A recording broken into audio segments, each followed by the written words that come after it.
মনে মনে কয় এই গুরু। এত লোক গেল, এত কথা বইলে গেল, কেউ তো ওই কথা কয় নাই। বাবা তুই জিব্বায় কামড় দিয়ে আছিস, বদলে কৃষ্ণ নাম করছিস না, এখন যদি তোর প্রাণ পাখি চলে যায় তোর তো নরকে যেতে হবে। বাবা জিব্বা কামড় ছেড়ে দে, ছেড়ে দিয়ে বদলে কৃষ্ণ নাম কর।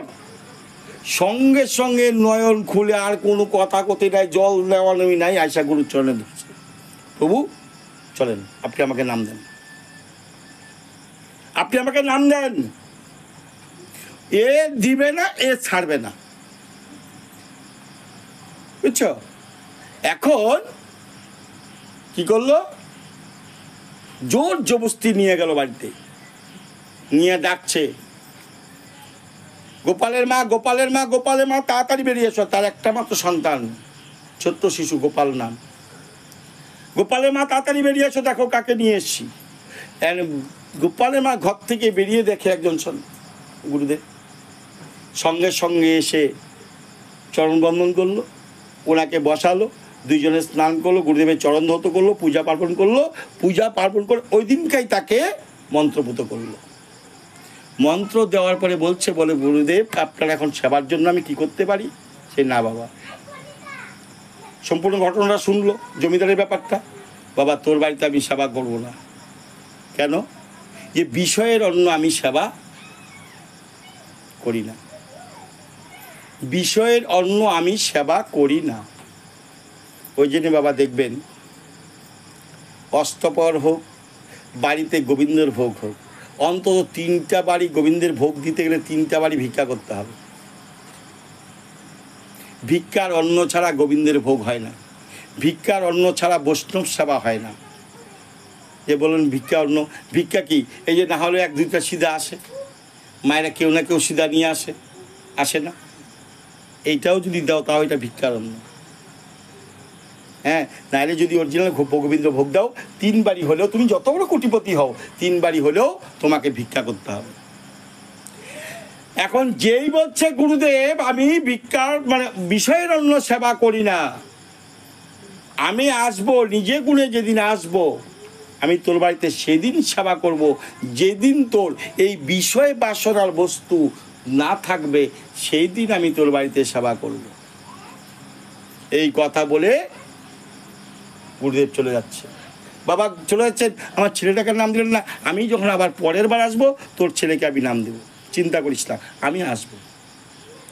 গুরুদেব চলে গেল, সঙ্গে সঙ্গে বউকে বলে, কে গো, এ কি, আমাকে একটা ব্যাগ দাও, মনা দাও। তোমরা কি গো, ব্যাগ না মনা? অনেক জায়গায় কয় মনা, কয় না? ব্যাগের মনা কয় না?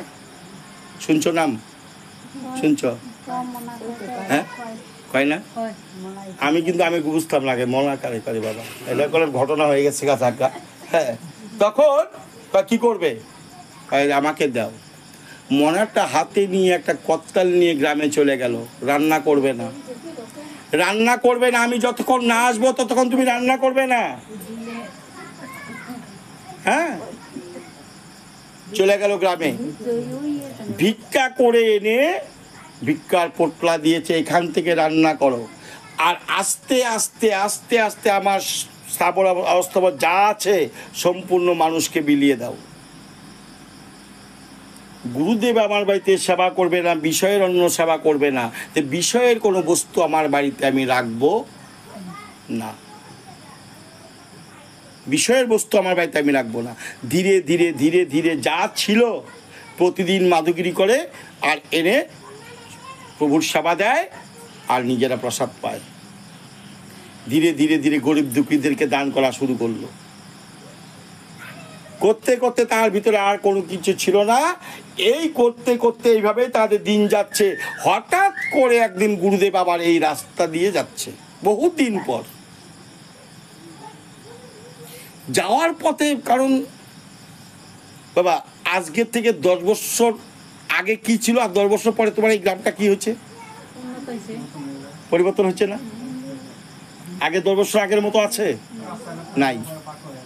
সব বাড়ি ঘর রাস্তাঘাট পরিবর্তন, মানুষ পরিবর্তন, হ্যাঁ পরিবর্তন হয়ে গেছে। হঠাৎ করে মনে পড়ছে, আরে এইখানে তো একজন বৃন্দাবন দাসের গুরু সেবা, এই আলোচনাটা হচ্ছে, এটা হচ্ছে বৃন্দাবন দাসের গুরু সেবা। যে মন্ত্র নিয়েছে তার নাম ছিল বৃন্দাবন, আর তার ছেলের নাম গোপাল। এই জন্যই বলছে বৃন্দাবন দাসের গুরু সেবা। এই কথাটা প্রথমেই বলার দরকার।